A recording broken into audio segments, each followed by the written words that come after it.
Olá! Uma pergunta que sempre preocupou os filósofos, os pensadores, os sociólogos é a seguinte: o que é viver eticamente? Nós podemos aprender a viver de maneira ética? As pessoas podem se desenvolver, crescer do ponto de vista moral, do ponto de vista ético, seguindo uma pauta, uma determinada pauta, um determinado grupo de valores? Essa pergunta pode ser respondida basicamente de dois modos. O primeiro modo é o seguinte: cada pessoa define os seus valores, cada pessoa define como deve se conduzir na vida. Estamos aí no campo do relativismo.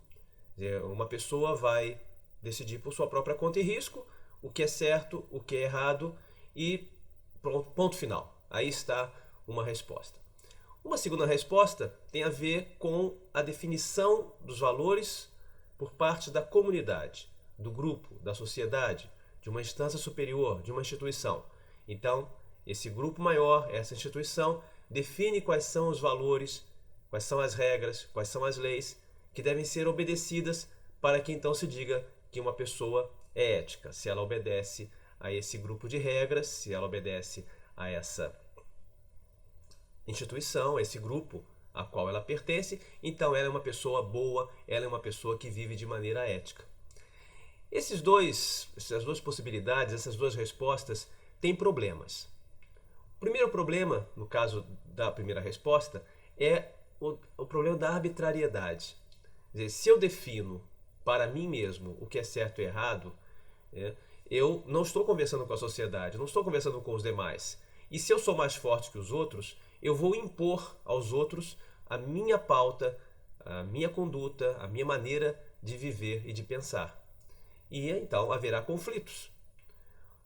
O problema da resposta 2 é que, se a sociedade, se o grupo erra na definição dos valores, vai oprimir o indivíduo que por acaso tenha uma outra posição. Nos dois casos, portanto, nós vemos que há um problema de arbitrariedade.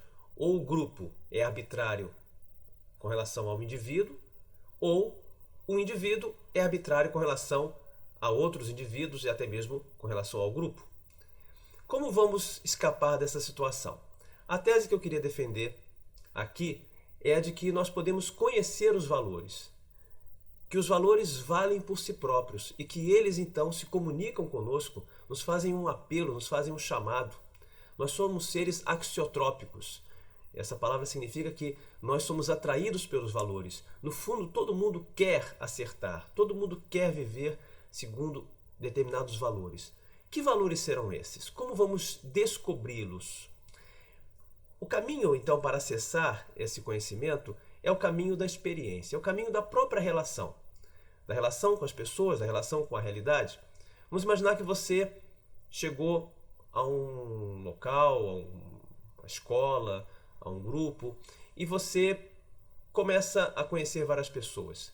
E aí você descobre uma pessoa, começa a conversar com ela e começa a estabelecer uma relação de amizade com essa pessoa. A amizade é um valor.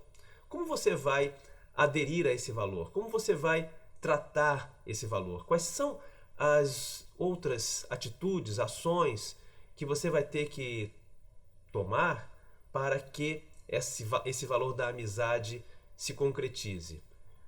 O valor, por exemplo, da gentileza. Então já tem outro chamado. Você vai ser gentil com a pessoa, você vai perguntar o seu nome, você vai respeitar as suas opiniões, outro valor, o respeito.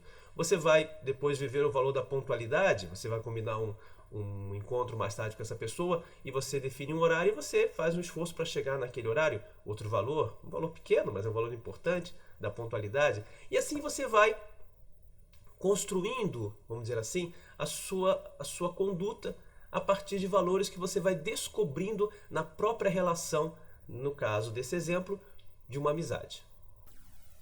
Há pessoas que adotam uma postura, digamos assim, defensiva, né? Quando se estabelecem os valores, a pessoa passa a querer defendê-los com unhas e dentes, como se isso fosse necessário. Na verdade, não precisamos defender os valores. Os valores é que se nos apresentam, é que vêm ao nosso encontro, é que nos atraem e passam sim a nos defender. Então, voltando à questão do valor da amizade. Esse valor que vai se impondo, né, ele vai suscitando em nós novas descobertas. Mais tarde, por exemplo, naquela relação de amizade, houve algum conflito, houve alguma diferença e você toma a decisão de perdoar o amigo ou de pedir perdão ao amigo. Novamente, um outro valor aparece, o valor do perdão.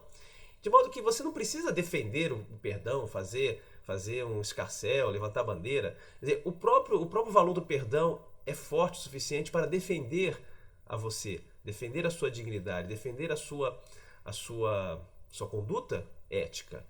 É assim que nós vamos nos construindo como seres humanos, nem caindo no relativismo, nem se submetendo cegamente às leis superiores, que vão ser emanadas, definidas por um grupo maior.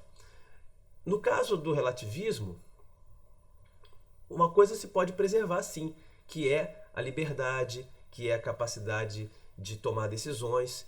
Nessa tese que eu estou defendendo, você vai ter que ser livre, você vai ter que tomar iniciativa para assumir esses valores. E naquela outra questão sobre as leis, sobre a comunidade, sim, por um lado também esses valores vão ganhar uma institucionalização. Também aqueles valores podem se tornar uma regra comum. E aí também temos essa outra dimensão, que é a dimensão da obediência. Liberdade e obediência, que também são valores que devem ser harmonizados numa conduta.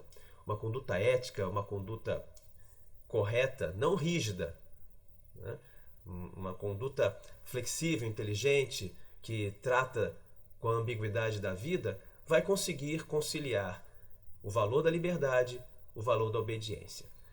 Essas são algumas ideias iniciais para que você vá pensando por conta própria e tentando entender como nós podemos ser éticos sem cair na arbitrariedade do relativismo e sem cair na arbitrariedade ou na obediência cega, vamos dizer, do comunitarismo, né? E aí nós vamos descobrindo por conta própria e assumindo por conta própria essa ética pessoal e ao mesmo tempo coletiva, né? É isso aí. Até a próxima.